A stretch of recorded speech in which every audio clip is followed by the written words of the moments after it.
To order regarding public access to meetings. The meeting is open for public attendance. You may also watch the meeting remotely via live stream. And so do we have, Carlin, any email comments? We did not receive any. Okay, thank you. And then it looks like we have, oh, sure. Oh, okay, move on. Let me just move over to, Opening roll call. the meeting opening and roll call. So roll call and verification of quorum, Carlin? Yes. Ms. Portson. Here. Mr. Summers. Here. Ms. Erler. Here. Ms. Reno. Here. Mr. Kowalski. Here. Mr. Campos. Here. Ms. Bushman. Here. And Mr. Robbie and Mr. Pope are excused. We have a quorum. Thank you. Let's stand for the pledge. Allegiance to the flag of the United States of America and to the republic for which it stands, one nation, under God, indivisible, with liberty and justice for all.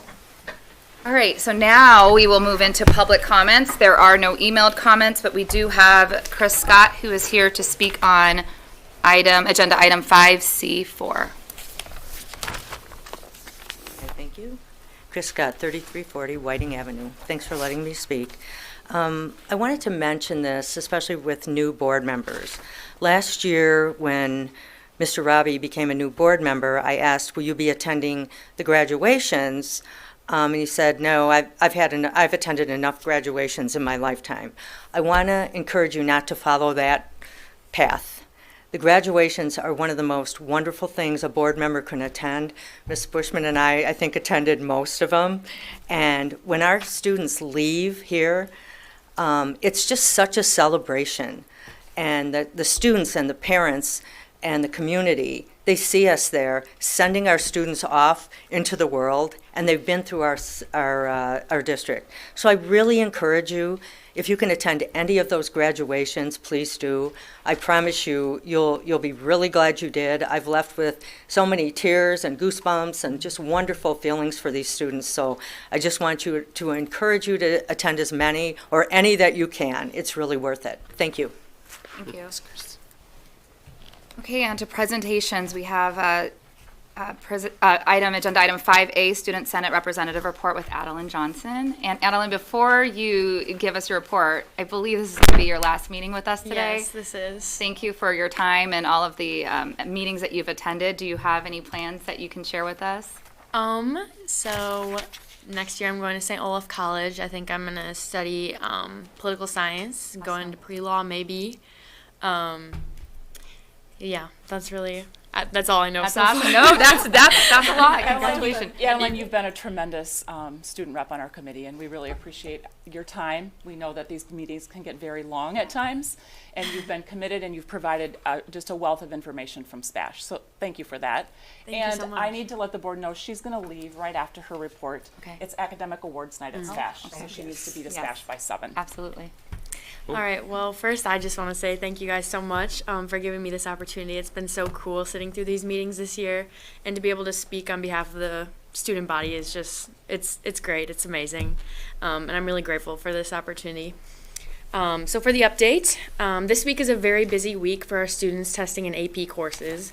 The final exams will take place on Friday, which will be the end of the 2-week testing period, so good luck to students in this final week of testing. At the end of April, a book swap was held in the SPASH library. Students had the opportunity to bring in slightly used or new books in exchange for book bucks, which they then could use to purchase other books that were also part of the exchange. So it was a great way for students to get their hands on new books without any cost. So that was really cool. To celebrate National Decision Day, SPASH seniors signed a SPASH Class of 2023 banner indicating our future education plans. This was a huge day for our seniors, and we are wishing everyone the best of luck with their future endeavors. SPASH HOSA hosted their annual color run on Saturday, May 6th, and it was a huge success. All proceeds from this event will be donated to the CAP Services Youth Crisis Center in Stevens Point. And then finally, this evening at 7 p.m., SPASH is hosting the Academic Awards ceremony. So families will gather in the auditorium to celebrate students' outstanding academic achievements as we wrap up this school year. So again, thank you everybody for this opportunity. It's been so awesome. And congratulations to new board members, and I wish you all the best of luck with the next year. Thank you, Adeline. Thank you. Enjoy tonight. Yeah. Okay, 5B, we have a communication report with Sarah O'Donnell. Hi, thank you. She did such a good job this year. Included in your packets is the communication dashboard covering efforts in April. So we had 12 pieces of traditional media coverage. Digital media performed as we would expect. Facebook was down a little bit in impressions, but up across engagements. Instagram was up in engagement and up in impressions, which was nice to see. We've got your story performance by reach for traditional and for digital. Post performance was really centered around our senior shares that we are highlighting, our seniors who submit their information to us. So those have been performing really well. No surprise there, seeing families and staff in our community celebrate our seniors. And then also really high engagement on shares of our new board members. So really excited to see that engagement from our community as well. And then down below, I've just shared some of the things we've been prepping. A lot of that for Teacher Appreciation Week, which started today. So really excited to see some of that engagement take place. One of our new efforts this year was creating the e-postcards that folks could fill out in advance and then send. We had over 250 sent when I checked earlier this morning. So really excited to see those arrive for teachers and staff today. Hoping that it just made the day a little more special. I read through them, obviously, before we sent them just to make sure everything was good to go. And I was really surprised by the number of students that filled them out. I had sent it to students just kind of like as a nudge, a gentle nudge, hoping that they would maybe participate, but was really surprised to see how many students took the time to do that. So it was really, really cool to see some of the messages that were in there. So thank you. Any questions for Sarah? Comments? So, end of the year, End of the year, yeah. right? And this has been a year, like they all have. So, when you think back about your year, like, what has been, like, the most important for you? I mean, in terms of how you've kept communication flowing in the district. Because we look at this dashboard, and that's like a lot of social media, but I guess I'm asking you to let us all know the stuff you do behind the scenes. Yeah, that's a big question, Meg. I appreciate it though. I guess I would say I think the way that this year is different, we got caught up, I think, in a lot of like a very reactive communication just because of circumstances. So it has been nice this year to be able to be a little bit more strategic in our communication. So to get back to that heart of storytelling instead of just trying to push communication about operational pieces or emergency pieces, those things obviously have to happen, but trying to focus more on those stories behind the scenes and really highlighting staff and students and their achievement, which is the piece of my job that I love the most. Not that the other stuff isn't important, but that's really, I think, the most important piece of the communication, aside from just trying to keep everybody knowing, you know, like when we do and don't have school. So thank you for the question. The one thing I did forget to mention, I do just want to thank everybody who took the time to complete the school perception survey. The window has closed. We did have a higher turnout for both staff and families this year, so really excited to see that. We'll present those results to the board in June for your consideration as you go into your goals and planning. And Sarah, I just want to say thank you for being so creative with coming up with that solution of sending postcards. That's like a no-cost option, which I think just very thoughtful. Everyone got to put their words, but you must have had it so it was sent first thing in the morning, because all the teachers that I sent it to emailed me back right away just how grateful they were to get that. And so I'm thankful you did that. Yeah, except for one. We had like one little fluke because I got like a do not deliver over the weekend, and I was like, no, these are not supposed to be sending. So there was one form that if you were in there, we had a couple go early, but yeah, otherwise it was good. We'll do it again. It was fun. So awesome. Great Thank idea. you. Thank you, Sarah. Thank you. All right, superintendent's report with Corey. Sure, I'm going to start with staff appreciation. As Sarah mentioned, this is Staff Appreciation Week. I just want to take a moment to acknowledge our great staff that we have. We have phenomenal people in our district working tirelessly every single day in some difficult situations. And they're committed, they're dedicated, and I thank them personally, and I thank them on behalf of the district. And can't say enough things about them and the work that they're doing, and we all should be very fortunate that we have them with us. So thank you to the staff. They're the conduit to our students, to our families, to our community, and we couldn't do this job without any one of them. So thanks to the staff. And with that, I'm going to turn it over to President Bushman, and she is going to read a proclamation on behalf of the board. Right, whereas teachers are dedicated professionals who inspire and educate our children, helping them to achieve their full potential. And whereas teachers play a critical role in shaping the future of our community and our nation. And whereas Teacher Appreciation Week provides an opportunity for us to recognize and honor the hard work and commitment of our teachers. Now, therefore, be it resolved that the Stevens Point Area Public School Board does hereby proclaim May 8th through 12th, 2023 as Teacher Appreciation Week in our school district, and urges all members of our community to join us in celebrating and recognizing the contributions of our teachers. Be it further resolved that the Stevens Point Area Public School Board does hereby express our deep appreciation to our teachers for their dedication, professionalism, and unwavering commitment to our students and for their invaluable contributions to the success of our schools. Thank you. Moving on, just a reminder, summer school registration ends May 19th at 4 o'clock. So those families who are interested in still signing their children up for summer school have until May 19th. What's our percentage at? Oh, I don't have that off the top of my head, Alex, but I can get that for you. Okay, just Yep. because they were talking about it at the last meeting, and so I was wondering if we were. Oh, if it's bumped up a It's little bumped bit. I'm sure it has, but I can get you the actual percentage. Thank you to Ted, G, and Alex. They have expressed an interest in serving on the legislative work group. So I'll send something out and we'll get together in the near future. Just wanted to remind everyone of the graduation ceremonies. We've got Charles Fernandez on May 25th at 7 o'clock in the Spash Auditorium. We have the Spash Special Ed ceremony on May 26th at 1 o'clock, also in the Spash Auditorium. Project Search is on May 26th at 3 o'clock at UWSP in the Encore Room. We have Spash graduation ceremony on May 28th at 1 o'clock in the Spash Fieldhouse. And Point of Discovery will have their first graduation this year on May 30th at 5 o'clock, and that will be held at Pods. Then the last day of school is June 6th for students and June 8th for staff, most staff.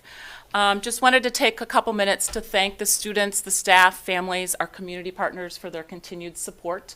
I think we had a great year. We're still committed to finishing the year strong, and unfortunately, we will not have another board meeting before summer. So I wish everyone a relaxing and enjoyable summer. We had some individuals receive an award from an organization called WCAS. WCAS stands for Wisconsin Council of Administrators of Student Services. We have 5 individuals that received awards. Gigi Stahl, who is our EDI Program Support Specialist. She won an Unsung Hero Award. Janessa Reed, a Spash English teacher, received the Mainstream Teacher Award. Emma Baressa, Roosevelt Special Ed teacher, received the Special Ed Teacher Award. Jenna Henry is a social worker at Bannock and Jefferson. She received the Pupil Services Award. And Jackie Zilke Karch, who is a speech and language pathologist in the district at multiple different locations, received the Related Services Award. So congratulations to those individuals.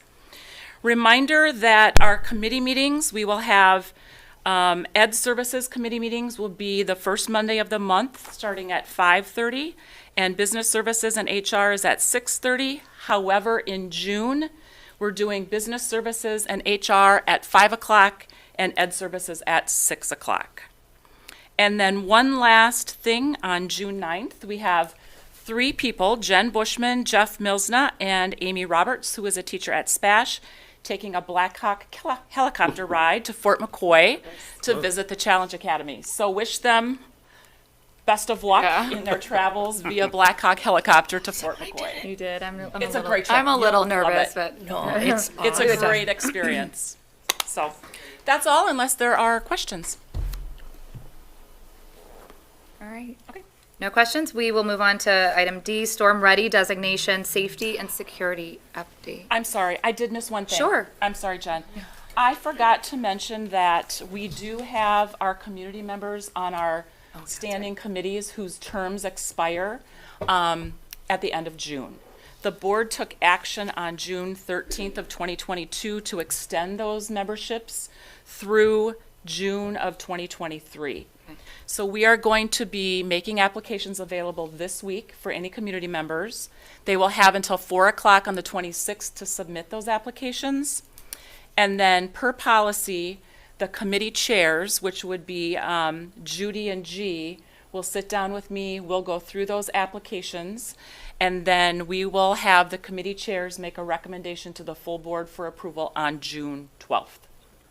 So we will get those out this week, information, and if anyone's interested in applying for a community seat on our standing committees, please consider doing so. Important information. Yep. Those terms begin July 1. Yeah, thank you. And the term begins July 1. If we have a meeting in July. Oftentimes we don't, but that will be determined later. Thanks, Jen. Thank you. All right, so agenda item D, Storm Ready Designation, Safety and Security Update. We have Chris Buzinski, our Facilities and Safety Manager, and Jessica Champion, Bannock Elementary Principal. Good evening. Thanks for having me, school board. New faces, I see some. If you haven't met me before, I'm Chris Buzinski, Facilities and Safety. Tonight we have two special guests. Kurt Kottenberg, he's a meteorologist with the National Weather Service, and Mark McGinnis, who is a certified consulting meteorologist and board member of the Wisconsin School Safety Coordinators Association. When it comes to school safety, severe weather in Wisconsin is usually linked to freezing rain, extreme cold, and snow events. These events, while dangerous, you can simply cancel school, stay indoors, and avoid travel, and usually you get by. Severe thunderstorms, on the other hand, and tornado warnings can be taken for granted, especially in schools, since traditionally the strongest storms develop in late afternoon, evening hours, during the summer when students and staff are not in the buildings. Mind you, we have after-school events, which is always, people forget about it, but we have that. Graduation's another one that comes up. While technology and immediate access to meteorologists have certainly allowed us to be warned much earlier in years past, it sometimes lulls us into a false sense of security. How often do we hear warnings that storms are capable of producing large hail and winds in excess of, and nothing happens at our exact location? Who knows what happens just up the road? That being said, probably most of you remember Saturday, July 20th, 2019. Now something, as I was researching this, the dates today, I forgot. The night before, there was a whole bunch of severe weather predictions, and I remember saying to myself, look at that, nothing happened. So the next morning, I decided, well, I got to go to my parents' house anyway. Severe storm's coming, I'm on my way. I hit it at Marshfield, and it's like, wow, that was dumb. But, I think I got lucky. Windshield of my car got broke just from the twisting and turning. But again, what did I choose to just ignore it? Which is not the ideal thing. So if you remember where you were on that day, it was in the morning. Summer school would have had, if it was 2 days before or 2 days previous, we would have had students in summer school. So it can happen. As a the head of safety for the district, can't take those things for granted anymore. That being said, being storm ready for me is having a plan in place for us to seek shelter should we need it. Having those shelter spaces clearly marked for people, even if it happens when no one's in the building, they can look up and see those little signs. If you look up, you'll see them. There's one right there, severe weather shelter area. Right inside that door is a space that we've identified and gone through to make a space to be in case of a severe storm. That being said, Kurt, you go ahead. All right, thank you all for having me. I'm Kurt Kottenberg, the Warning Coordination Meteorologist at the National Weather Service in Green Bay. So usually when I give spotter talks, people are kind of sleepy, so let's wake everyone up. I'll spare you guys from doing that. But I have everyone raise their hand. And I asked the question, there's presidential disaster declarations. I asked them, what percentage of these presidential declarations are due to weather? And I have them go through like 40%, 50%, and have people put their hands down when they think they have the answer. It's 98% are related to weather. And when I first heard that stat, I was just like, what? So weather is a big deal. And people always ask me, and I say this on like every television interview, every presentation and chance I get to. They ask me like, what's the one thing I can do to help keep myself and my family safe? And I always say that it starts with having a plan. So like when you wake up in the morning, take like 30 to 60 seconds, you're scrolling through social media, like just look at the weather forecast and see if there's going to be severe weather. Like if we have storms firing at 3 or 4 o'clock or 5 in the afternoon, think of that, okay, storms are firing then, where might I be at that time? And, if the tornado sirens go off, if a tornado warning is issued, how will I receive that warning? And then lastly, what will I do to keep myself and my family safe? So before the first raindrop has even fallen, like we already have a plan. And this is why like what you all do here and the support for the Storm Ready program is such a big deal, because you're already taking the steps to do the best thing possible is have a plan. So if there's going to be severe weather, you guys have multiple ways to receive those warnings and alerts. You go through rehearsing drills and, like was pointed out there, we have the weather shelter right there. So you guys are already like a huge step ahead of the plan and the program. Because if you Google search the Henryville, Indiana tornado from like the 11-year anniversary is coming up. That was an event where a tornado literally took out like a big chunk of a school. And it happened right when the kids were getting dismissed. And there's a bus driver, because the superintendent, and he's come and spoken to weather groups before about this experience. And he got everyone back inside, like called the school buses off. And there was like a school bus that had departed, and it turned around and it came back. And literally like 10 minutes later, the tornado hit the school. And so like those kids would have just been driving around, and yeah, really bad things could have happened. So it's just having that plan before, so that we're not saying, the wish I would have, so I wish I would have done this. So again, appreciate you guys and appreciate the support from the school district. And thank you for having a plan, and let's stay safe. Mark is our consultant. We do a lot of work with. He helps go through the buildings. We identify the spots, and he helps with that. So I'll give you a little bit of background as far as the process, and this was a process. We started in the summer of 2019, a little 2-year blip there during this, and we are now wrapping it up today. So it's been a pleasure to work with Chris and with everybody in all the buildings we've walked through. We've walked through every single building in this school district, identified not only with my eyes, but also with Kurt and Phil at the National Weather Service. So these are the absolute best places for you to be putting your kids, your staff. We've enhanced your communications. We've enhanced your education, which is always interesting. I'm educating educators, which is odd. But you now are more aware of the weather. And this is important because every single year in our country, and Kurt was mentioning this, our schools are hit by weather. And you have to understand that just last year we had over 200 schools in the United States significantly damaged or destroyed by weather. And significant damage means unusable buildings for at least a day, if not several more. The year before, it was over 500 schools in the United States. Just last year, the Government Accounting Office came out with a report, Building Resiliency in Schools. Just 3 years, 2017 to 2019, they issued more than almost $1 billion just for schools across the United States to get back to educating after a natural disaster, which, as Kurt mentioned, 98% of our natural disasters are weather. So it will happen here, unfortunately. This is different from other threats to school. This absolutely will happen. And you have to think in 25, 50-year increments. If you're making schools that are going to last for 50 to 75 years, you have to understand a significant event's going to come through maybe 2 to 3 times during the lifetime of that building. So you're much better prepared for this. This does happen. But congratulations, you're much more positioned now than you were at the beginning of this process. Your schools are safer, your kids are safer, you're more resilient, so when it comes through, you're going to respond better. And as a result, you're going to get back to what you're doing best, which is educate kids. So congratulations. Thank you. Any questions or comments from members of the board? Thank you. Just a question, I was just reading the summary here that's relevant to this. They do lockdown drills are conducted twice. Yeah, I'm going to go into that right next. Okay. I kind of flip-flop because these gentlemen are in a hurry to get back home. Thank you both very much for coming. Thank you. Thanks. Thanks. So yeah, the next part of the presentation is just an update. Thank you, Mark. on security and safety in our schools. Some of you have I've not talked to on this part before. I'll say that pride again. If you ever have questions on it, reach out to me and let's talk, because it's probably the toughest thing all of us do, the toughest thing we face every day, and the hardest thing to face every day, because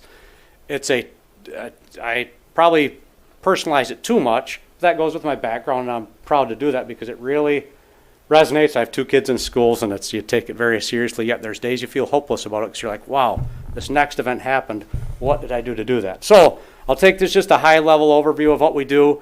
We have a dedicated security team in the district. It's led by the facilities and safety manager, which is me. I'm responsible for coordinating the facility security, school and staff training, and identifying gaps in planning and resources. I say it's me. I will honestly say I facilitate it. I don't lead anything because we have a group of principals, and if I miss someone, it's not because it's just that everybody puts a part into this. I have principals, teachers, EAs, got an email from one today, clerical staff, bus drivers, IT staff, district administrators, custodians, maintenance personnel, food service, first responders, police officers, students, and parents all are part of our security team. We talk to them a lot, which is good though. It's what's going to keep us safe in the future, doing the best we can. I was at a conference not too long ago that safety and security starts with each and every one of us. And that was interesting because I'm like, oh, it feels like I'm putting the responsibility on someone else when you're not. But we have to be responsible for ourselves because you have that first minute is the only person you can take care of is you and those in your charge around you. And it's the reality. So trying to really focus on people to take that first little minute is going to be what's the difference between good outcome or bad outcome. All building staff are trained in the standard response protocol. Now the standard response protocol is a consistent, clear language for actions for all different hazards. The one we most recently is a lockdown drill. The SRP is constantly changing and evolving. We sat through some winter conferences this winter where some things changed based on events that happened in the last year. Most of the stuff we get is out of the I Love You Guys Foundation. If you haven't had a chance to go to their website, go. There is so much information on there. Or if not, call me and let's talk about it. I've said this before. Not a lot really moves me. I have a background in military, so you just don't have this emotion stuff. Last time I ran into one of the I Love You Guys Foundation's personnel, I sat down and was literally fighting back tears saying, you guys move me. Because they do, because they take it so seriously, yet they present it in a method, in a manner that just, you have buy-in immediately. Because they use parents who have had, lost children in instances, and then law officers around essentially the Colorado area. And Colorado seems like it has a lot of them in the news, different events. I had the opportunity to listen to the Columbine principal for 2 hours in December, and a powerful presentation like you've never, I was unbelievable. I'm like, wow. I know if we've done stuff from his presentation that's all right, this is how we're going to do it, because let's tweak this because this didn't work for him. And he kind of warns you, hey, do this. So we do it. Lockdown training. It's conducted twice annually. We're going through our second set of them right now. We did Roosevelt this morning with the Plover PD. Tomorrow morning, I think I have Jefferson with usually the school resource officer that goes with them. Each one is really to provide muscle memory for students to get in, lights out, doors locked, out of sight. Those 3 things are your first minute. If you can do that, you've got your best chance. So just do that. And the more we do it over and over in repetition, just like a fire drill. We've got fire drills down to a science. So we're kind of working to do that.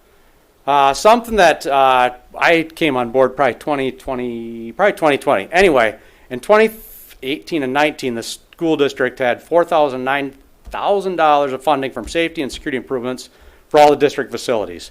We also had a $400,000 roughly grant from the Department of Justice for things such as upgraded PA systems, hardening of most of our entrances.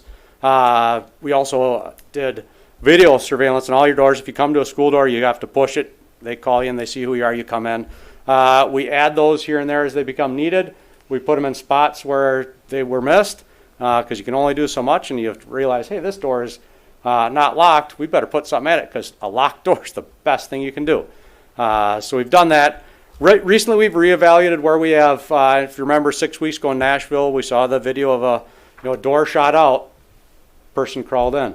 First thing I thought was like, hey, we've reinforced all our windows with a security film that does slow down someone from getting in. You're not going to get in the first 5 minutes through that window. It doesn't stop something from breaking through. It's like a windshield. If you ever try to break a windshield, it's going to take you a while. Got to remember that within a minute, most of our buildings are going to have law enforcement there. Did Roosevelt today? You're like, they're going to be there in about 15 seconds. PJ Jacobs, you're like, wow, Yeah, we've got yeah. police officers right next door. It helps you sleep better, still doesn't make you happy because we don't, wish we didn't have to talk about this, but we do. Our schools, districts, we have 3 resource officers who I talk to daily, weekly on different things. We run stuff past them. I can't thank them enough for the stuff they do. I was thinking about it today at Roosevelt, looking at Officer Seth down there, and he's not one of ours, but he's a patrol repeater. It's like, he's the guy that's got to run towards it while the rest of us, get to try to protect ourselves. And you're like, I thank them for that publicly. And we have a couple other things is just to know is I've not run into anyone in the school district who's not has safety as a top priority. Is there spots we miss? Absolutely. That's why I rely on everybody else. Say, hey, here's something I saw today. Can you take care of that? We try to, and we do our best to do it. Any questions? You said you do this, the lockdown drills Yep. conducted twice annually. Is Yes. that at each school, is it done twice? Every or is it- school gets twice annually. The elementaries do it twice annually, the secondaries and the middle schools. Is that standard across some of the conferences you've gone to or schools that have experienced? Yeah, it's some of the- state statute to do it. When I was in Wausau schools, but that was 20 years ago, we didn't do them. But it wasn't at the time. So now it's something, was it implemented last year that it became twice a year? Or 2019? So we do. And that has to be recorded and turned Yep. into the state, so. You get a report in December. That's the one that we're required by law to report to the state. The ones we do are the secondary ones that we do kind of, we had some do it impromptu this week. And I was like, wow, good way to do it. Good way to learn. Is there any, have you seen, is there any benefit, or consideration of doing it more often, especially with, younger students where there could be a little bit more chaos because they don't have the muscle memory simply because of their age? Boy, that's Jessica. Give me a thought on that. My thoughts are yes and no because, they at that elementary age they're following their teachers. As long as the teachers have really got it drilled in, they're going to follow. Once they get to middle school, you have that different. What's your thoughts on that? To do Before it more Jess speaks, times. I do want to say one thing that we have encouraged staff to do is to run some of those drills, including fire drills, in places where it's not normally where they're at, like not in the classroom. Maybe do it at a lunchtime, do a drill at a recess time, maybe during an assembly of some sort, because they're not always going to be in their classroom with their teacher when a disaster hits. Right, Miguel, and I think what they practice, those 2 times that are required per year, usually in the fall and again in the spring, that represents what the requirement is. I do think that staff across the district are practicing, as Corey indicated, more informally in terms of how would this impact our classroom, regardless of where we happen to be geographically within a building. Sure. Yeah. It's the formal requirement that Chris is referencing. Right. And you do because it's a matter of how much you educate and literally have a plan every day. I've probably gone on this before with my secretary, and secretaries are in a tough spot being in that front line. But I've always, I've told her, I said, my office door is right behind her. I said, that door is always locked, but it's open. Something happens, run in and slam the door. And that's perfectly fine. You have a plan. But yeah, you really should be thinking about it daily as you go through it. It's and in your whole life, not just school. If you're at the mall, it's just sad we talk about it, but its reality is wherever you go, just be aware of your surroundings. I think it was I sat through a Parkland parent who was really active in DC on different laws at the federal level and just made that statement. It's just like, be aware of your surroundings and everywhere you go. You look at fire drills at this point, we've kind of had to tweak how we do fire drills, and the idea that if you have a fire drill, especially if it's unplanned, look around before you just run out of the door, because every Parkland had happened over at Oshkosh, if any of you remember in 2019, a student resource officer was attacked by a student. That court just settled in court, I think it was last week. That officer talked for the first time in a conference in, I think it was February or March. Talk about a passionate person who just really, really, went through it. He had that same ideas, and I lost my train of thought there, and I get so excited about it. But anyway, yeah, thinking about daily, what are you going to do? Where are you going to be?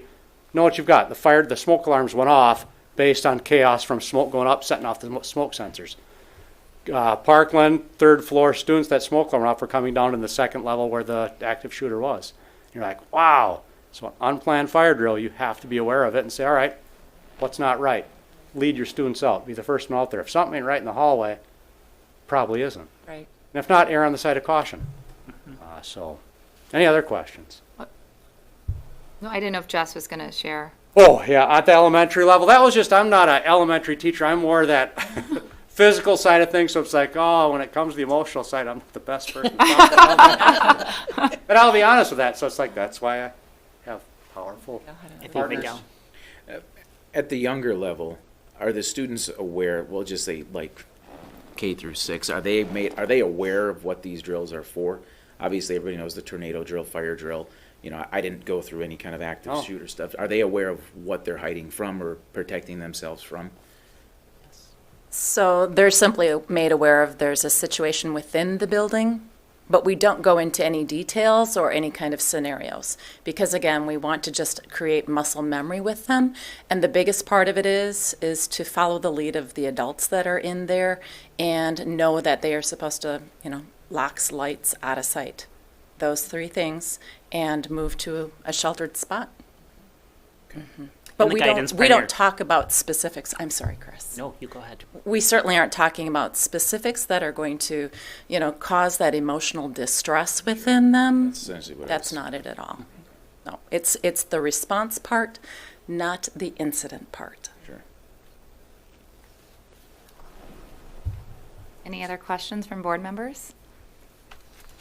I just have a comment. I was able to go to Kennedy last year and participate in that, and if you get a chance, do it. I first wasn't going to because I was chicken. Don't feel bad there. It's a And hard it was thing to amazing. It was a great experience, so go if you get a chance. I think this is critical. When we lived in Virginia, there were multiple times that my children were in lockdown in their elementary school for things happening around. So, and you have it, we are preparing because you never know when it's going to happen. And I think we feel really protected here in this area because it just doesn't happen here. But it does. Yeah. Whether it's an incident or whether it's going to happen. That would It's be my closer to home than you think. Yeah, No, and I everybody appreciate- says that, and that's always the hardest thing for me when I go listen to these. Like the officer from Oshkosh, he says it will happen, and you're just like, oh no, it can't. And you're like, it will. So you have to live like it will happen, and we do. And that's I take it every day as like it's gonna happen, and you're like, it's reality though, and we have to face it. We're in charge of protecting kids, and we take it very seriously. I'm just going to say from a broad sense, what I'm looking at Jess, what you as adults do in buildings literally every day is try to work with our kids to make them understand that the adults there are taking care of them. Mm-hmm. I mean, just in the very broad sense, this is an extension of that. I mean, it's the extension of the trust that all of our staff, all of our principals, all of our teachers, everyone builds day by day.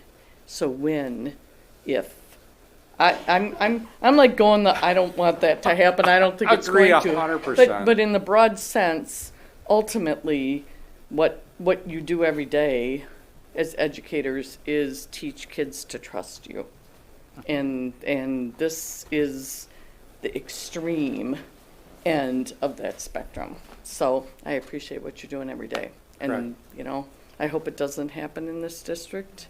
And I think that's But one of we're the strongest tools we prepared for it. have. The more we prepare, I always Right. think that one student that could be marginal or one person say, wait, they're prepared, so I'm gonna go find an easier spot. That's right. Yes. So if nothing else, you Deterrence. sleep better knowing that. You're like, and it's our charge, I'll do it. This is critical work. Thank you for all you do. Thank you. Thank you Chris, for your thank you, support. Jess. Thanks, Jess. Okay, moving on to agenda item 6, consent agenda. This includes the minutes of the prior school board meeting on April 10th, 2023, the minutes of the special school board meeting on April 24th, 2023, the minutes of the school board reorganizational meeting on April 24th, 2023, the approval of the schedule of monthly bills, and employment recommendations. I'm looking for a motion to approve the consent agenda. Before we do that, can I have a question on the consent agenda item? Can we pull it out? So you can make pull a it out? motion on that. Can I make a motion to pull out the check summary bills? So that's letter D, monthly bills. I have a question on one of those. Make a motion to pull it out. Do we have a second? Second. A motion by Alex, second by Miguel. Discussion. I was looking at the check, so on page 25, calm.com, Calm Workshop for $7,500. Can you explain that for us, please? Yes, I'm going to ask Beth Bakanovich to come up and help address that.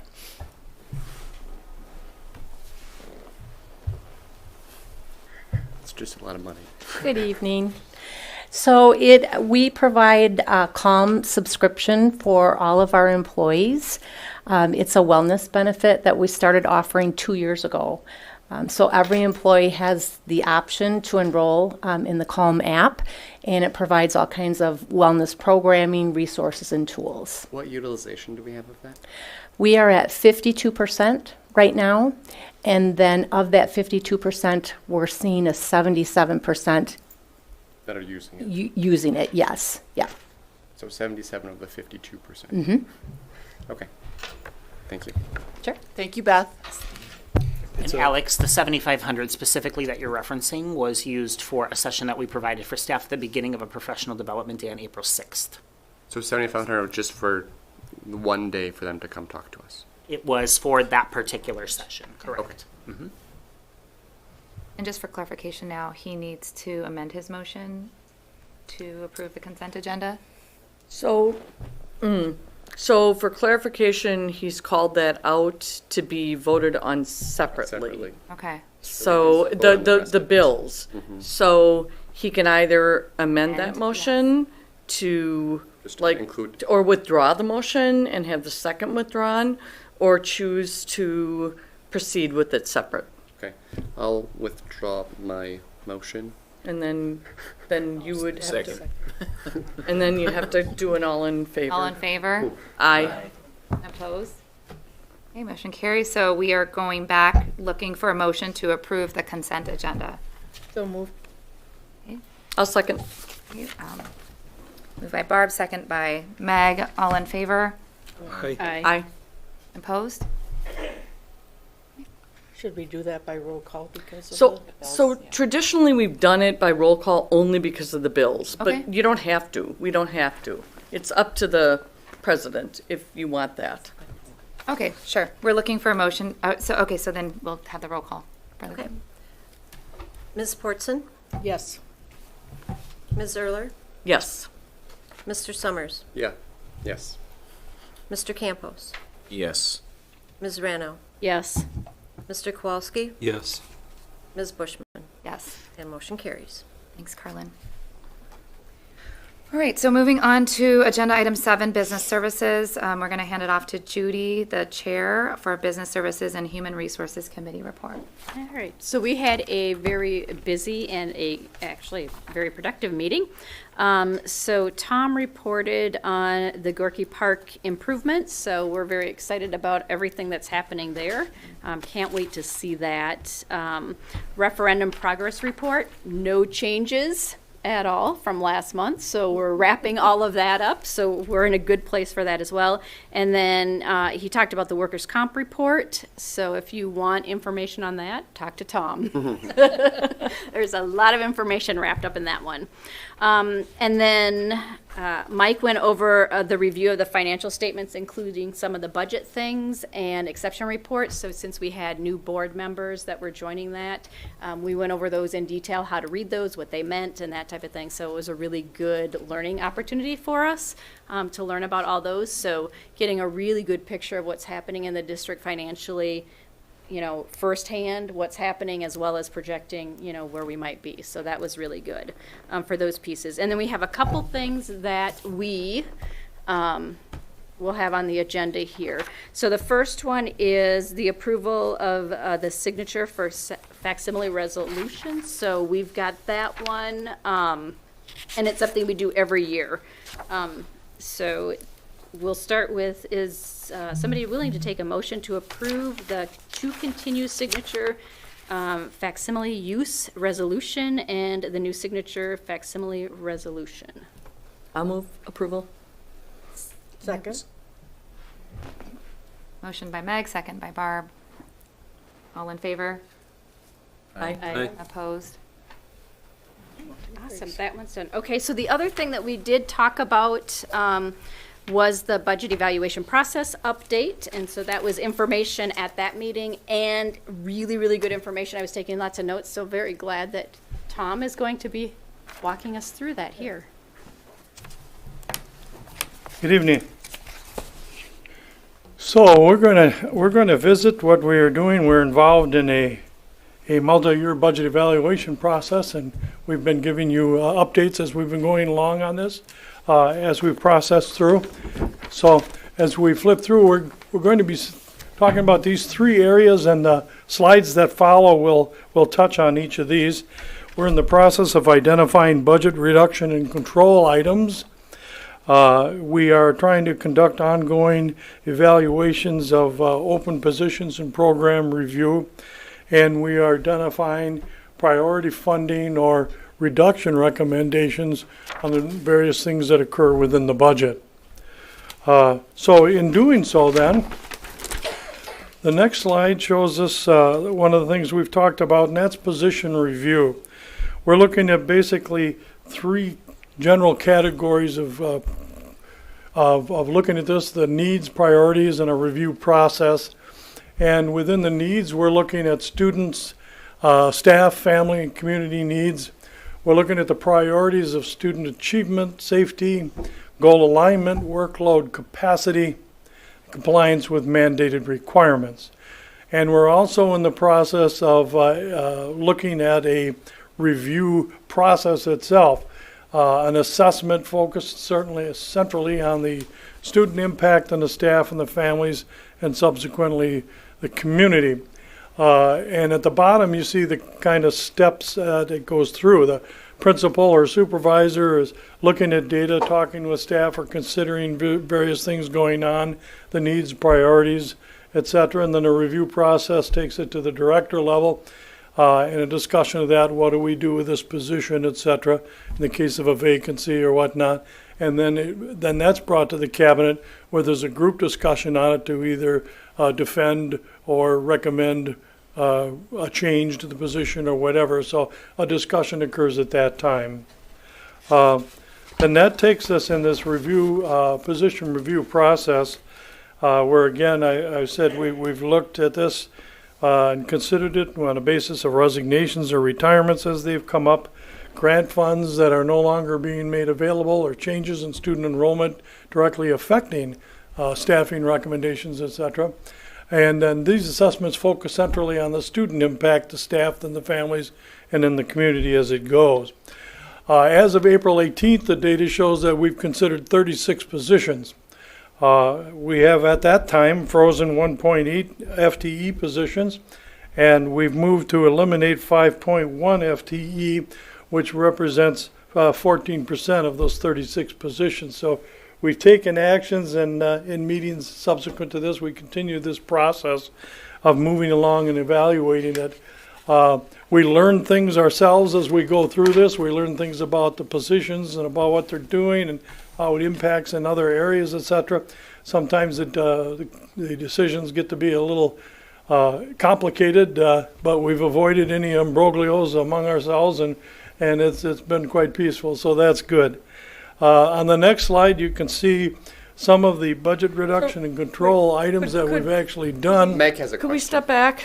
Yes, Meg. Could we step back? I just want to step back to the previous. So, I just want information. Reading's essential. We understand that reading is fundamentally essential to kids.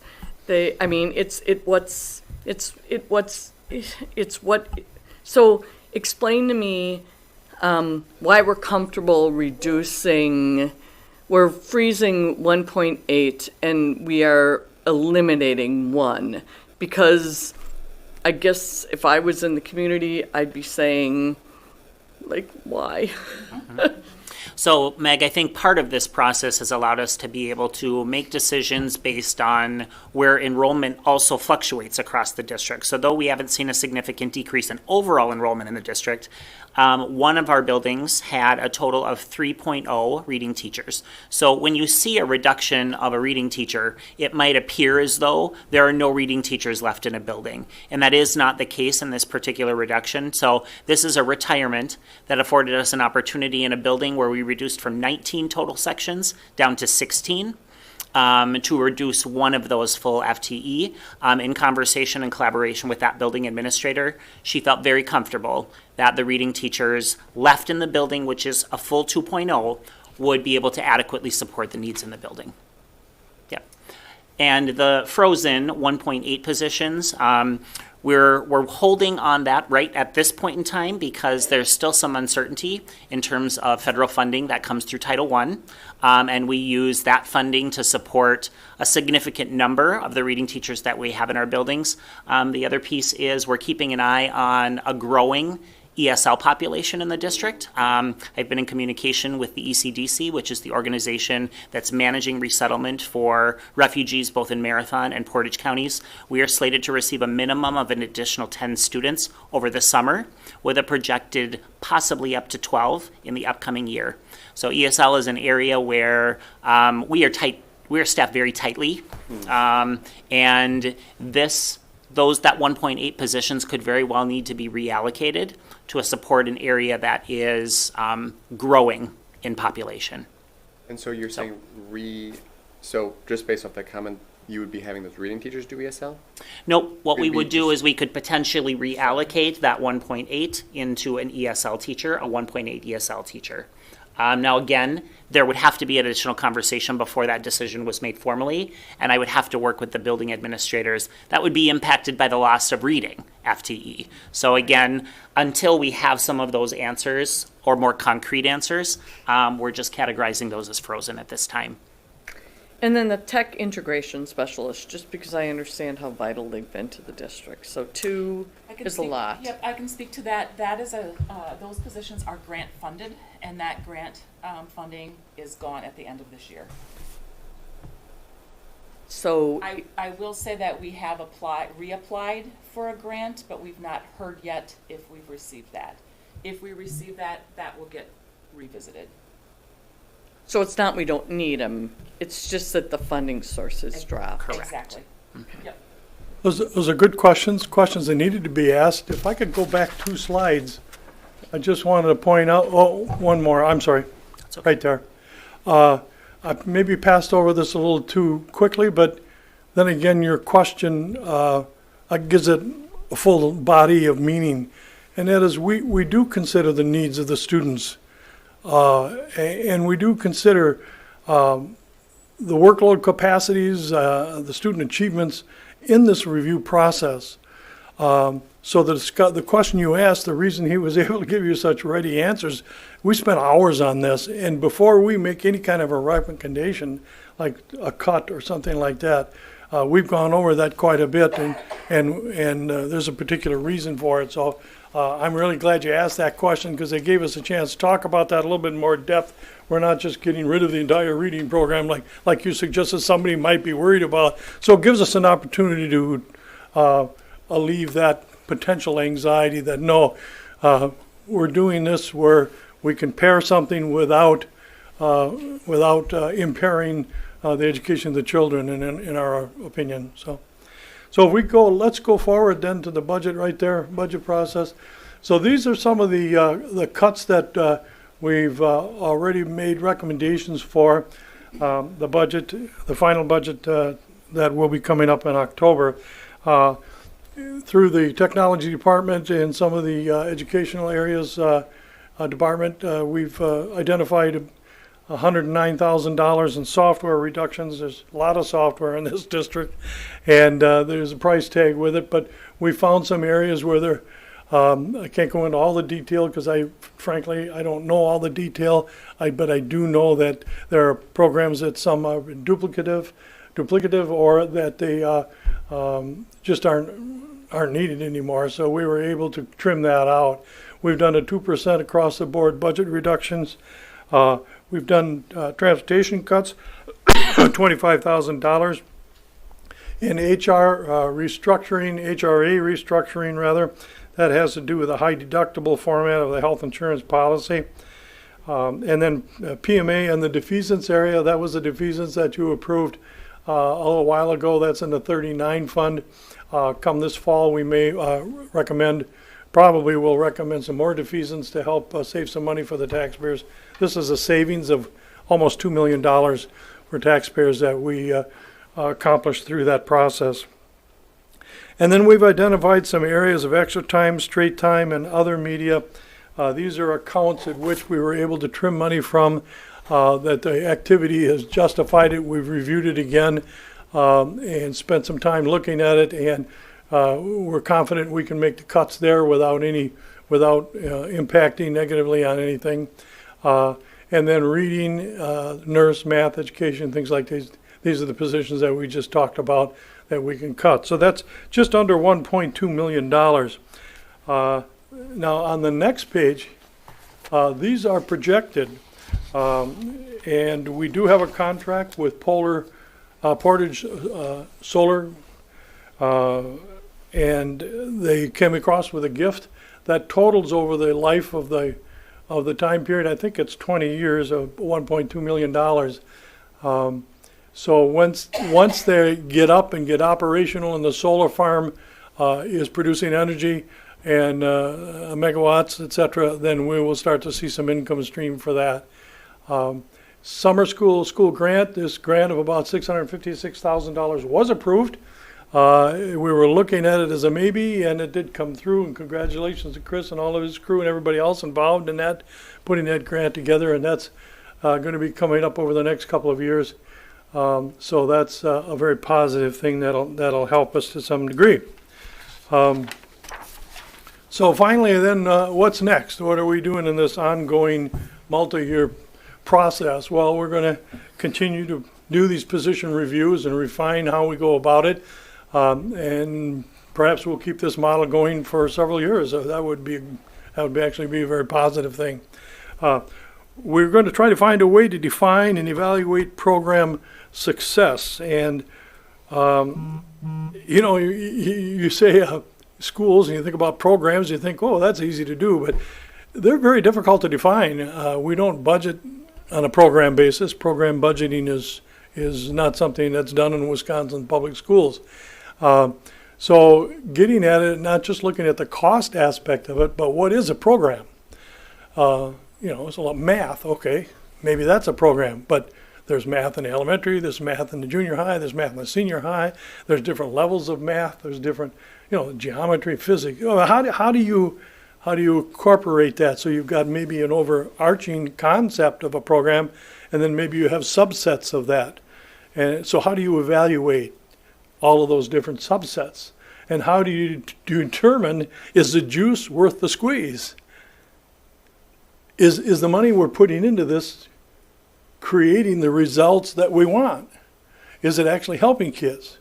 Or new initiatives that have come up over the past years, or things that we've tried, maybe we're still doing them.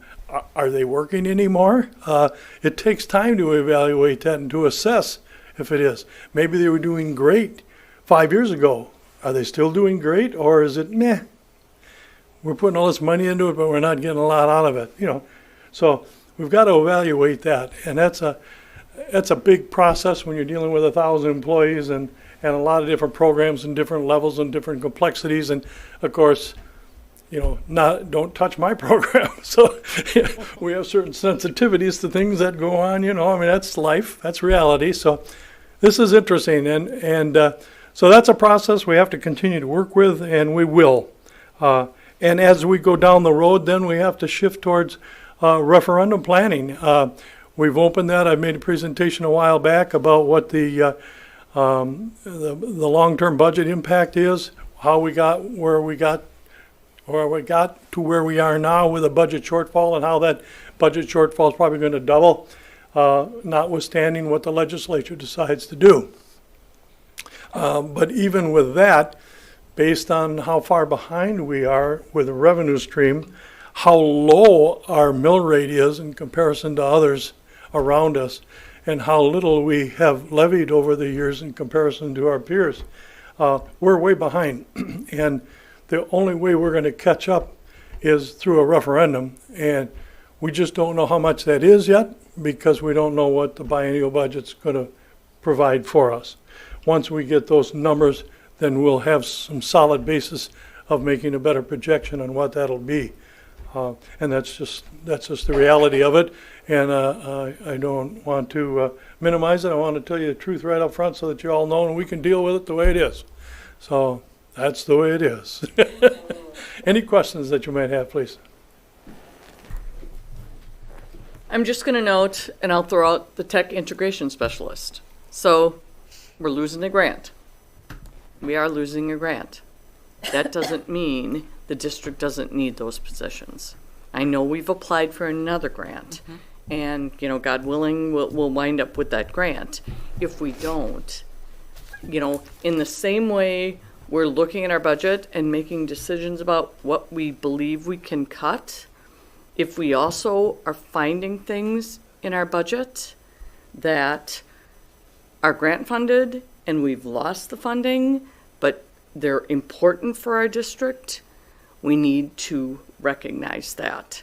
And that needs to be part of the conversation about the shift towards referendum planning, because it's happening. And I don't think, I mean, I'm not adverse at all to taking a look at our budget. I understand the importance of it, and I trust administration, but don't cut something because we've lost a money source if administration believes it's something that's essential to our kids and our staff. And then we need to have the conversation about that. Absolutely. Thank you, Meg. Any additional comments or questions from members of the board? I guess when you, to Meg's offshoot of what Meg's referring to here, referencing, as you're going through thinking about not renewing something or in the future, or cutting something or in the future cutting something, I mean, are there notes and everything that are kept to understand what the opportunity cost is here and things like that? So that's things that you can bring. Yes. If we have those concerns, it's something that can be given to us, correct? Yep. Right, and I appreciate Meg sharing her question and her reflections on that particular position, on those two particular positions, because you're right, there is a need.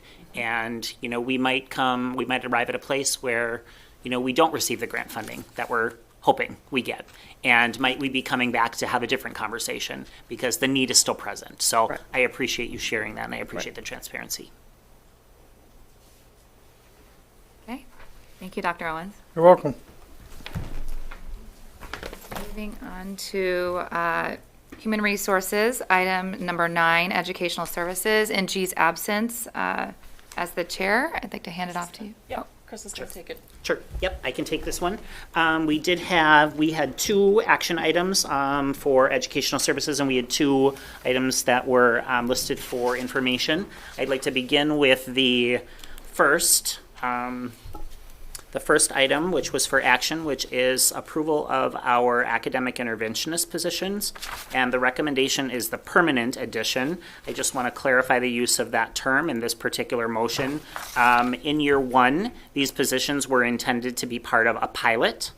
So the pilot is ending, obviously, on June 30th of this year. So it's coming back to the board for approval, which would be the permanent. And we did clarify as part of the conversation in educational services that obviously we would bring this back in 3 years to reevaluate. And obviously any of these positions would apply to the same evaluation and review process that we've been running through with all positions. So that said, I guess I would like to pass it to some colleagues that we have joining us, and I'll allow them to introduce themselves first. Darla, if you want to start out. And okay. Hi, I'm Darla Panoski. I am the Elementary Curriculum and Instruction Coordinator. Hi, I'm Amanda Mayo. I'm the principal of McKinley Elementary. Linda Vanderloop, academic interventionist at McKinley. Kelly Slater Chase, principal at Roosevelt. Go ahead, Darla. Just a quick overview of what we brought forward last year when we first wanted to get the academic interventionist positions approved. One of the main purposes of doing this restructure, which we were did at cost neutral, was in order to dedicate one person in each elementary building to work with the building leadership team to not only look at data, but also work with teachers in finding the best instructional practices to meet the needs of all of our students. So this was what we had asked the board to approve, and it was approved as a pilot. So our current structure, we have 8.5 FTE academic interventionists, a half-time at Kennedy Elementary, and then one at each of the other elementary schools. And these next slides, I'm going to just show them quickly. What it demonstrates is the levels of achievement that we've seen or growth from fall until the winter screening. These assessments are administered at 3 different intervals throughout the year. They're administered to all students in elementary in the fall, in the winter, again in the spring. So the red indicates the percentage of students that are scoring below the benchmark level, and the green indicates the number of students that are scoring at or above the benchmark level. We spent a considerable amount of time on these during Ed Services, so I'm going to move through them relatively quickly, but know that they are available in board docs for your reference if you'd like to go back to them at a later time. This highlights the levels of performance that we see in early reading. This assesses 4 sub-skills at each respective kindergarten and first grade level. And it demonstrates the level of achievement that students are experiencing there. We certainly recognize and acknowledge the increase in the number of students scoring below the benchmark at kindergarten in particular. And this is valuable information for our interventionists that are working back in buildings, because they're able to really begin to dig into some of the systems and processes that we have in place that might be yielding the results that we're seeing here, which we can all acknowledge in this room is concerning. This is a reading. This is an assessment that we administer to all students in grade 2 through 6. And you see there that we see some modest growth from fall until winter, both at grades 2 and at grade 3. This is grades 4 through 6. And again, we see a relatively positive trend. We see a decrease in the number of students scoring below benchmark as we move from 4th grade to 5th grade to 6th grade. I will say that this trend is fairly consistent, even if we go back longitudinally. And we look at some data that we had from other screening assessments that we've administered, we see that students perform better as they advance grade level by grade level. So that's encouraging from a systems perspective in terms of the decisions we're making about where we might need to focus our energy and improve curriculum decisions. In early math, this is administered to all kindergarten and first grade. You're going to notice here that we perform slightly better in math. Also, historically, the case in the Stevens Point School District. And I've gone back and looked as far as about 12 to 14 years. And for whatever reason, our systems yield better results in the area of math than we do in ELA. So we see some modest growth at first grade, and we see a slight increase in the percentage of kids scoring below benchmark at kindergarten. Really impressive growth in the area of math at second grade, and a slight uptick at third grade in the percentage of students scoring slightly below the benchmark. This is what data looks like for grades 4 through 6. And again, if you look kind of left to right, you do see that over time, as students advance by grade, we see a smaller percentage of students scoring below benchmark. So that is a celebration of the system. So what the slide that you have here is the active Tier 2 interventions that when we pulled the data of currently. And so you can see that we've broken up by ethnicity and also by subject area. We've got 485 Tier 2 interventions in literacy, 328 in math, and 79 in behavior. A Tier 2 intervention would be students that, through the process of academic interventionists looking at data and having conversations with the teacher, determining that the support that the teacher is giving in the classroom and in core instruction, there needs just to be more. And so this is a very specific, intense, typically small group, maybe even one-on-one intervention that the academic interventionists are providing, as well as our reading specialists. All right, so the impact of having academic interventionists. We decipher trends and problem solve with teams of regular ed teachers as well as us, reading teachers, ESL teachers, special education teachers. Deep dive into the practical tools of EduClimber, FastBridge, Next Steps in Guided Reading, restructuring and develop how we implement intervention, how to support the grade levels with high percentage of students identified on district screeners, students that are struggling identified as low, as well as they are identifying as strong, and how do we make sure that they're continuing to grow. Implementation of FastBridge phonics and phonemic awareness screener, and then high impact universal practice UDL instruction, student equity and data analysis as means of shaping instructional practice. So meeting monthly with grade level teams, deciding where our instruction is going from there, and we've started to dig deeper into universal instruction and what's missing, that our scores aren't growing where we want them to. So lots of work to do.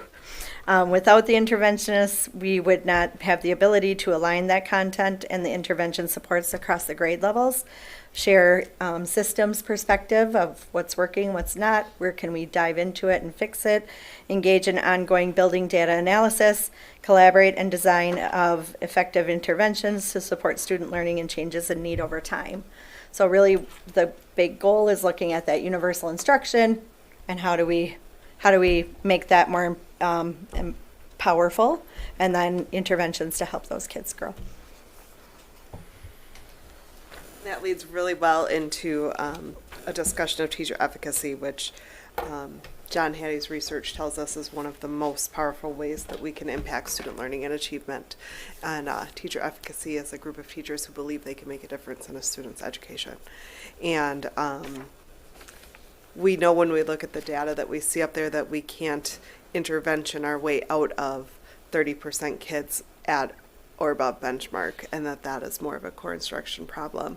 And the academic interventionist role has allowed us to dig more deeply and more purposefully into that data in ways that's more meaningful for teams.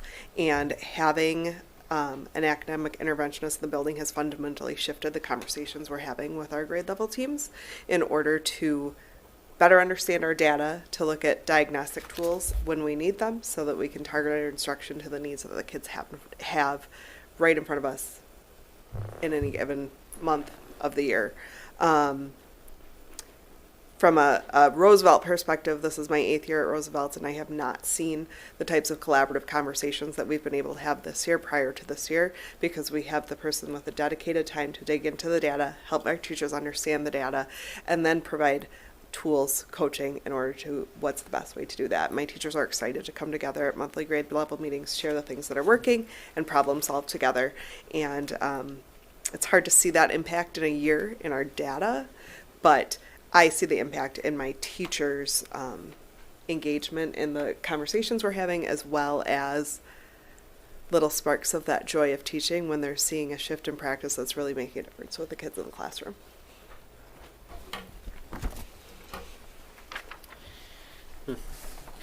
And so really our short-term goals for this year is to, one, get a better feel for how the program is up and running, making sure that we have consistency within the roles across the district, but also really taking a hard look at those gaps that we're trying to close, which is part of our strategic pillars. When we're looking at fostering student engagement, growth, and learning, by having an academic interventionist in our school, one, we're able to do that deep data dive. Two, do what we consider to be much more research-based instruction, because we have someone that can lead the professional development on those very things, which leads into the next pillar of recruiting, developing, and retaining quality staff. An academic interventionist isn't more than just somebody that delivers an intervention to students in need. It's also somebody that provides this power boost, this power pack, if you will, to our teachers. It gives their instruction that extra oomph and gives them that energy that they need to continue to come back to the well. I can echo the same sentiments that Kelly has in terms of what we've seen in terms of a shift of our teachers and their behavior in school, in terms of wanting to now engage in this problem-solving conversation and really bring some of their best ideas to the table, which is what we rely on the most. Thank you. Great, and that leads us to the conclusion. Our recommendation is to approve the permanent addition of 8.5 academic interventionist positions beginning with the 23-24 academic year as presented. I believe at committee we amended that recommendation to include a review or a cadence of review of 3 years for those particular positions. You have a question? Sure. When I was just looking at slide, I think it's 4 or 5, just active 2 interventions. Since you do track it by ethnicity, and then I see you've got the rates of how many people are under literacy, math, behavior, do you also track by ethnicity? It seems that there's probably people that are maybe that need multiple interventions. Is that data tracked, number one, and is it also tracked by ethnicity, as far as ethnicity that might be in 2 or 3 of those different categories? Yes. So the answer is yes. Educlimers Yep. is our bedrock with that. We use our data management program. Amanda, can you step up to the mic, please? Sorry. It's okay. EduClimber is our data management program, and we have a wonderful tool within it called EduClimber 3D, which allows us to do just a multiple disaggregated view of our students and be able to see who would be considered twice exceptional, 3 times exceptional, etc., and then dig deep from there. And Miguel, when I referenced this at the Educational Services Committee meeting, EduClimber, when we pull the intervention data out, it defaults to ethnicity. So certainly we look at other areas or other marginalized populations that have consistently underperformed. So students with disabilities, students that are considered socioeconomically disadvantaged, students that are EL. But to your point, you're right. Some of those instances of intervention that we have running, both in literacy and math, could include many of the same students that they fall into multiple different categories. So we do have that data available. I did have the data for students with disabilities. We don't track socioeconomic status in EduClimber because it's considered confidential.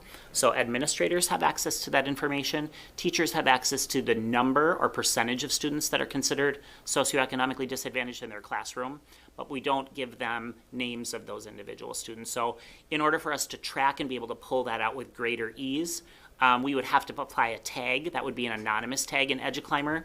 And Darla and I are in the throes of preparing for our end of the year meeting with our EduClimber representative to make the determination about whether or not we'll do that moving forward and if there's value in that data. Okay. So just a general question. So when we approved this as a pilot about a year ago, part of the conversation was the ability for teachers to be able to teach to the classroom, for teachers not to be focusing on us students, who was struggling in a way that we knew they were, but to be able to provide that student with the support they needed and to allow our teachers to teach. Are you seeing that in the classroom? And you got to step up to the mic. Sorry. No, that's okay.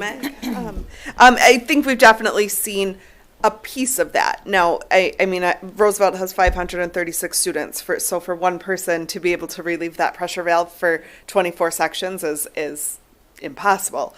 But has it taken some of that pressure off of classroom teachers? Absolutely. But it's guided our conversations more collaboratively and problem-solving based, that we're approaching those conversations in a different way and looking at how we can address those needs in a more collaborative, team-focused way that takes that pressure off the individual classroom teacher. And because of that, academic interventionist who knows the data inside and out, they're able to guide those conversations a lot more quickly than I could in the past. Thank you. One more question also on page 5, it says on track, not on track. How are you determining on track, not on track, and how are we getting the kids on track? FastBridge is the program we use for tracking the intervention, and that sets a goal based on normative data. And so on track means that they're on track to reach that goal. Not on track means that their norm line is not on track to meet that goal. It can be a little misleading sometimes because the goal can be set pretty high and the child may be closing the gap between same age peers and themselves, but the computer says it's not on track. So when we look at individual students, we have to look very closely at the graph to see if we're closing that gap and if we're closing it in a reasonable amount of time. So those numbers can be a little bit misleading when you just pull them straight from the database. For students that aren't on track, that's where our multi-level system of support process comes in. We bring those teams back. We say this intervention isn't working. Are we addressing the right need? Do we need to change the intervention? Do we need to increase the intensity? Are we at the point where we have to talk about a special education evaluation? So all of those pieces, this is the process we use to determine if a child does have a specific learning disability. And if so, then we move in that direction. If not, we can fine tune what we're doing to see, and hopefully be able to close that gap and see that switch to on track. And a question for you, Chris. At the Ed Services meeting, you said about a quarter of the lit were ESL, English as a second language, or English as another language, and then a third of the math were also English language learners. Correct. Are they being compared to other language learners, or are they being compared to English speakers? They're being compared as a whole group. So the comparative analysis does happen to, non-English. So you're right. I mean, all data, when you start to peel it back, right? I mean, there are flaws in how we interpret some of that data. So when we have those conversations, Alex, sometimes at face value, it looks really, really troubling or concerning. But then when you peel back the next layer and you start to come to those realizations, those are the team conversations that our academic interventionists are able to lead in terms of where we focus our energies within a system in a building. Yeah, so it's a good point. That's just concerning as an ESL teacher. Yeah. Like, I can't compare my kids to kids who speak English as a first language. Exactly. So they're not comparable to their English language peers at all. So And that's why that team level meeting is so important, because they may be making great growth, but compared to same age peers who are monolingual students, it's not a fair comparison. And that's why we meet as teams so often. That's a great clarification. All right, so looking for a motion to approve the permanent addition of 8.5 academic interventionist positions beginning in the 2023-24 academic year and to be reviewed during the year 2026-2027 academic year as presented. So moved. Second. Motion made by Miguel, seconded by Judy. All in favor? Aye. Opposed? Discussion? Okay. Motion carries. Thank you. Thank you, everyone. Nice job. Good job. Thank you for all you do. All right, the next item on the agenda, which was also for action, I'll invite our Early Learning Director, Sherry Stanchek, to come up to the podium. We brought forward the 4K contracts for the upcoming academic year. This is fairly standard operating procedure in terms of a renewal time. We had made a couple of changes and updates to the contract, and I'll pass it over to Sherry to talk a little bit about what some of those revisions were. Okay, good evening, everyone, and welcome new board members. It's nice to see you all here. Just as a general kind of overview, because our 4K programming is quite different than our K-12 programming, we have 11 unique partnerships within our community with 17 4K locations. We're able to serve students with within the regular ed environment as well as in special education. We have collaborations with Head Start and the local child care community to provide wraparound services for children as part of their day. I do want to start by recognizing the partnerships that we have with these 11 collaborating partners. Without them, we could not do this work. I don't often name them, but I feel like it's very appropriate to do so because it really speaks to the collaboration that we have established. So we have a partnership with Canaland Early Learning, CAP Services with 2 locations, the Family Development Center and the Children's Discovery Center, Community Child Care Center. Excel Preschool, we have a unique partnership with the university and oversee the Gazelle Institute for the study of early childhood. We have 4K in a couple of our district buildings, Jefferson, Kennedy, and McDill. Little Scholars and Little Scholars Beginnings. Pacelli Catholic School System, Trinity, and the YMCA. So that just speaks to the depth of our programming. A big, one of the primary changes within this contract is the annual student increase of 3%. So that will take us from 1906 to 1963 per student per day. We're looking at continuing to pay for 145 days. The next big change is really moving our evaluation model to a 3-year summative year rather than evaluating each site every year in a very complex manner. This will allow the evaluation to be more collaborative between the on-site leadership as well as myself. So those are the big changes to the contract. What questions do you have? How many teachers do we have at Jefferson, Kennedy, and McDill? We have 2 teachers at Kennedy and 2 sections this year. We have 1 teacher at Jefferson, and then we have 1 teacher at McDill. At each of those locations, at Jefferson and McDill, we also have co-located early childhood special ed programming, and we have a little bit of a unique early childhood program specific to Kennedy Elementary School, but I wouldn't say that it's co-located at this time, meaning that we have additional staff and additional resource room to support the needs of the students. I think in the ed services, we talked about the price that we pay our teachers versus the price that we pay the teachers at the other locations. Is quite drastically different. Right. We don't pay the teachers at the other locations. The place that they're employed pays them, but you are correct. There is a significant difference between what we pay our staff and generally what they pay their staff. And we do have a minimum that sites must pay, community partners must pay in the contract, so it's a minimum of $18 per hour. Right. But site directors make those decisions. Right. Any other questions from board members? Okay, we are looking for a motion to approve revisions to the 4-year-old kindergarten program and site agreement type 3 2023-24 contract as presented. So moved. Second. Motion made by Judy, seconded by Ted. All in favor? Aye. Aye. Opposed? Okay, motion carries. Thank you, Sherry. Thank you, Sherry.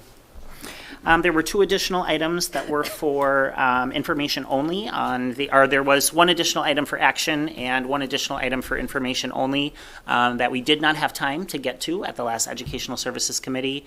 So the 3-year EDI plan, based on feedback from the last meeting, we're continuing to refine and revise that plan, and we'll bring that back once those revisions and changes are made or as appropriate. I think it's important to state here at this juncture that the board is still very much in support of the EDI work that is included within the 3-year EDI plan, and we're looking forward to reviewing those revisions that are made based on the feedback that was provided at the last Educational Services Committee meeting.